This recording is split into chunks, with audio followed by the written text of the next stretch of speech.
You're listening to 88.7 WLUW Chicago Sound Alliance, broadcasting from the campus of Loyola University. It's live from the Heartland with hosts Katy, Hogan, and Michael James. On today's show, we'll be having conversations with Robert Irving III, the beloved Chicago musician and producer, and Salome, Chasnoff, and Meredith Zielke of P.O. Box Collective. Thank you for listening and enjoy the show. First guest of today, our good friend and neighbor, Robert Baabe. I haven't seen you since you were walking on the beach up there. I'll finish his name now. Baabe Irving III. Welcome. Robert Baabe right. Irving III. Hey. And welcome. how do you spell Baabe? Baabe. Yeah. As it's pronounced. B-A-A-B-E. The story is that when I was in France, a lot of times, or in Europe in general, people would say "booby," and that was their pronunciation And that of didn't Baabe. work, did it? And I said, well, I need to change the spelling so that phonetically it sounds like Baabe. So Baabe. And then when I started painting, it became my signature as a visual artist. But on your albums and your music, you go by Robert Irving Robert III? Irving III. My manager once told me, he said, you have 5 brands out there. You're Baabe Irving, you're Robert Lee Irving, you're all these brands. You need to decide on one. Do you think you're ever spread too thin? Always. That away. That's most artists. We did hear a track of something as we came in. Do we know what it Did is? you recognize it? It was from your script. Oh, well, that tells me that it must have been.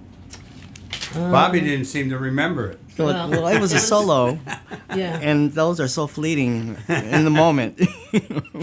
Well, one of the things that you used to, you were a customer at the Heartland, and we Absolutely. were graced with your presence on the stage probably more than once, playing with some great people. One of them was Kaylon Phil Coran. Absolutely. And do you remember that night? I remember a couple of nights with Phil Coran, just really memorable. In fact, I was doing some spring cleaning just this week and ran across a CD, a live recording from the performance at the Heartland. It's I a label, love it. yeah. Oh, let's get into bootleg business here now.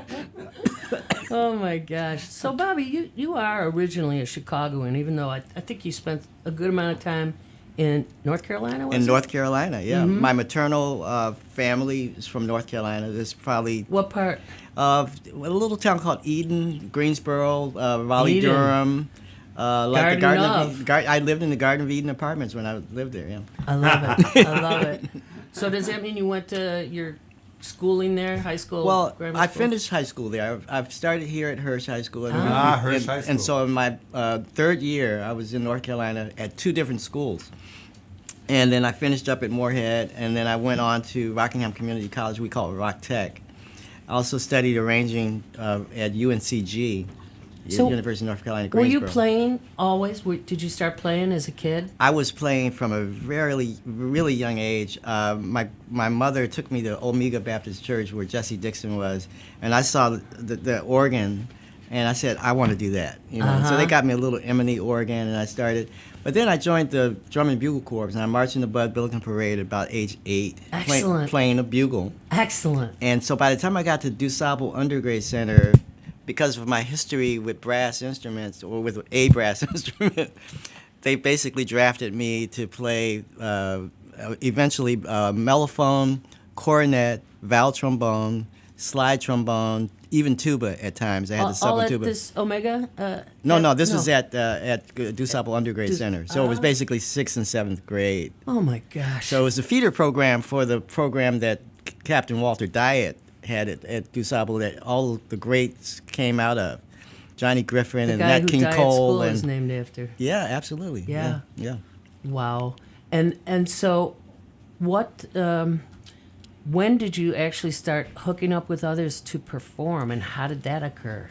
Well, it was very serendipitous in a sense, and it was Always actually. is, it seems like. So I started playing in church because a lot of my family were ministers in North Carolina, particularly, and they were all good players. I had an aunt who had actually played with Bessie Smith as a pickup pianist in the South, and so there was this, So I got a lot of mentoring and I got a lot of support as an organ player in church. And so, but it was people that I met in North Carolina that eventually led me to work with Miles Davis when I got back to Chicago. So Miles Davis. we got to, let's talk about lessons learned from Miles. Well, just tell, Miles Davis was always a kind of a hero of mine. I got to see him in the late 50s. How did you hook up with Miles Davis? And tell our younger listeners a little bit about who Miles might be in their mind. Well, Miles, of course, changed the sound of the trumpet. He revolutionized the sound, and then he revolutionized and changed the sound of jazz about 5 times. Yeah. So the whole category of what we call cool jazz, the whole category of jazz fusion, and then even after that, he was the first to experiment with the hip hop beat. So towards the end of his career, he was just an amazing innovator. So we're going to try and fit a lot of your music in and out of this conversation. Yeah. But I just want to mention that you won a big award in the fall, right? Yeah. It was my second of 2 Lifetime Achievement Awards. This one from the Jazz Institute, which I've been a mentor. Wait a minute. You get 2 Lifetime Achievement Awards? I thought those are only supposed to come one at a time. Well, one came from the Chicago Music Awards in 2015, and that year the Jazz Institute proposed to give me the same award, and I said, well, that's kind of a little bit overkill. Give me a couple years. So give me a couple of years. So last year, and they did. So last year they said, well, will you accept the Lifetime Achievement Award? Because they knew that I might turn it down. So we're going to listen to this tune, some bits of this called Ma'at from the Robert Irving III Generations album entitled Our Space in Time.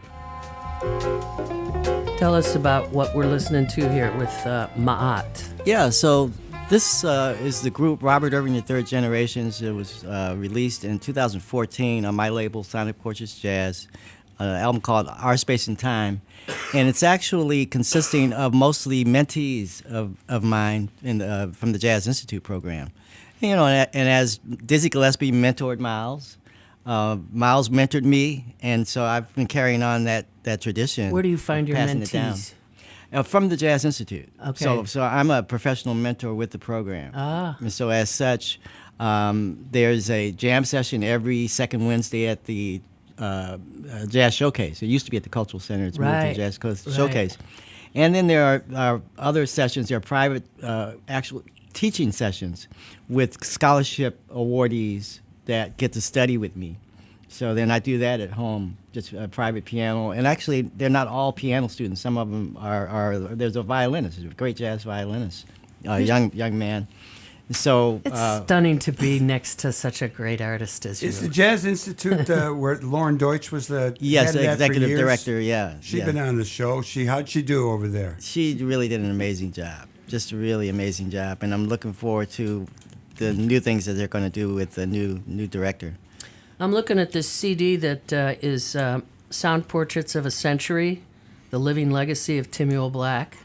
Tim and I go back a long way. When I was teaching with Lou Palmer and Hal Barron, we used to have Tim regularly come to our students and lay down the history right off the bat. Absolutely. What a treasure that he's still with us is so amazing. Talk to us about the commissioned suite or so Tim story turned 100 last December 7th. Yeah. Which was the Pearl Harbor Day. He was born, and so Tim, his committee wanted to do something really big for his 100th birthday. So they knew that he loved jazz, classical music. His mother used to take him to classical concerts every week when they moved here from Alabama. Mm-hmm. And so they wanted something that incorporated those different genres. And so I did a proposal, and the proposal included not only a performance for the gala, but a commemorative CD. And so the intent was not to release a commercial recording, but just to give away the CD. So it became a collector's item. There was only 500 of them printed. And so pressed, yeah. But it was an amazing whirlwind of an experience for me, because it was a mission impossible in terms of the limited time there was to do the composition, score for 18-piece orchestra and four vocalists, three vocalists, which included Maggie Brown and Dee Alexander and my brother Michael Irving. Man, oh man, I have so many questions, but there is another track set up that's off of that CD. So Timuel talks a lot about his experience in World War II Right. and the fact that his unit was at Normandy on D-Day. Yep. And the unit prior to his, which was a mostly black unit, was completely destroyed. They all Wiped died, out. wiped out. Unit Quartermaster Unit 306, I believe it was. And so when he got to Normandy, his commander heard about what was happening in Buchenwald in Germany. So it was the concentration camp, and so they took a trip over there, and he saw the What do you devastation. mean they took a trip? Were they Well, they were in- liberating France Well, while no, they were no. taking a trip? The Normandy had already happened. Oh. So D-Day had already happened. Oh, okay. So the liberation had happened. Sorry.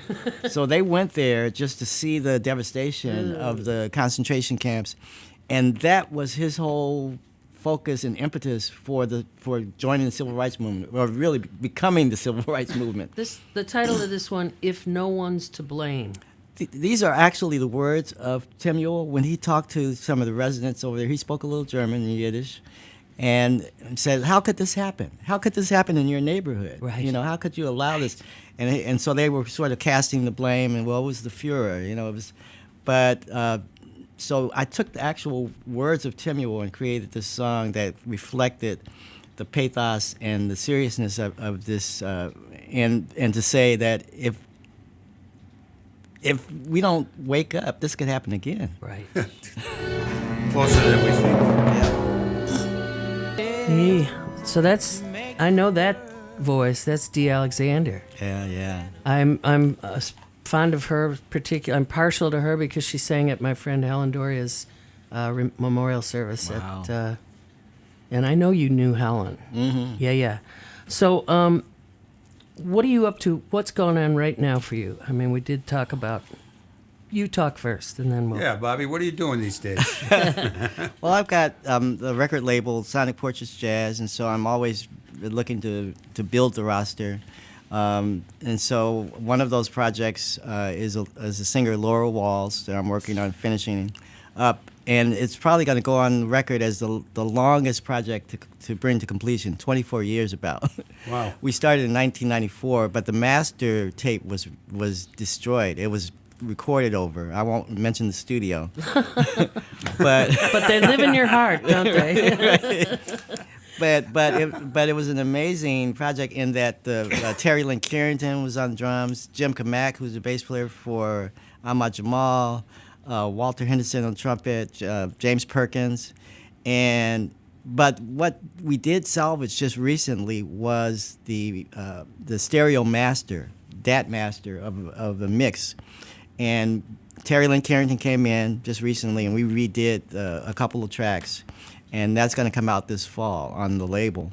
Frank Russell is also an artist on my label, and we've done 2 albums so far, Circle Without End and Influences that was just recently released.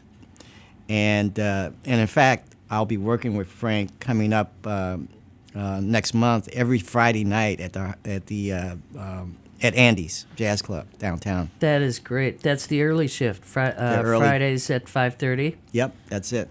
Sweet. All the entire month of May. Everybody should make it out there. Yeah. But that's the month after this month, which is actually April is Jazz Appreciation Month, and I think Wednesday will be World Jazz Day. So we just wanted to International get Jazz that in. Day. International Jazz Day. Right. Bobby, the last time I saw you play and heard some wonderful music was Sketches of Brazil. Oh, yeah. And that was at Millennium Park. Can you tell us a little bit about that? Well, that's ironic because this year it marks the 10th anniversary of that. And it was 2009 when that long happened. ago. Yeah. Time flies. Time really flies. But that was the first maiden voyage, as it were, of Sonic Portraits Orchestra, my 34-piece orchestra, and in homage to both my mentors, Miles Davis and Gil Evans, who I got a chance to study with as well. Uh-huh.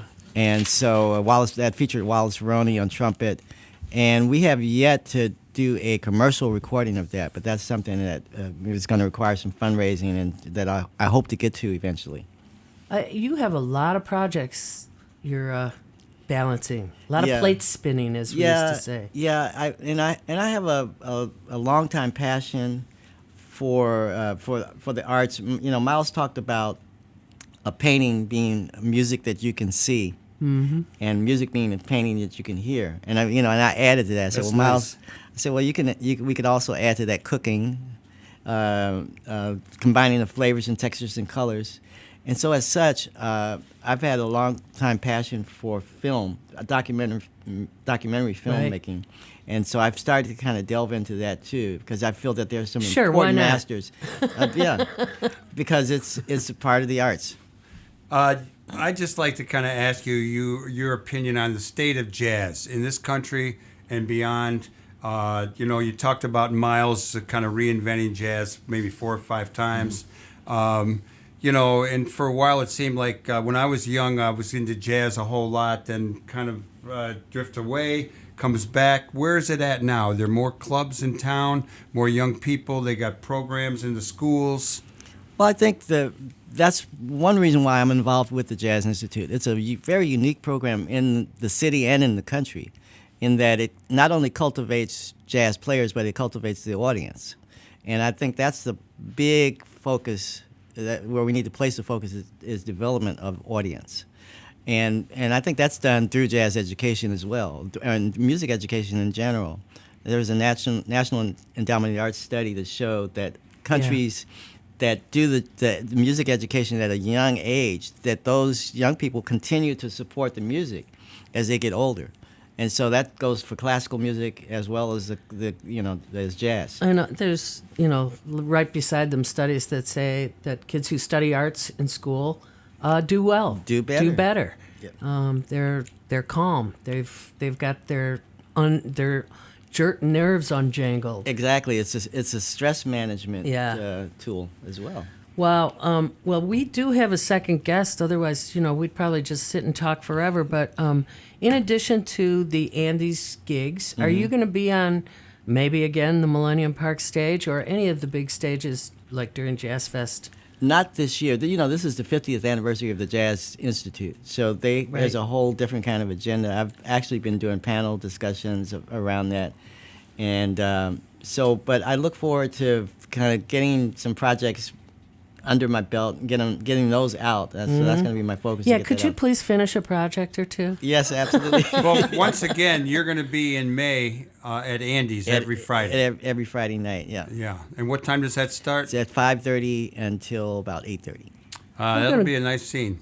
We're going to go out with one of your things with Frank Russell. Yeah, with Frank Russell. And actually, this is related to Miles. This is a tune that I wrote for Miles on the Decoy album called Code MD. Sweet. Yeah. Sweet. It's Wallace Roney on trumpet.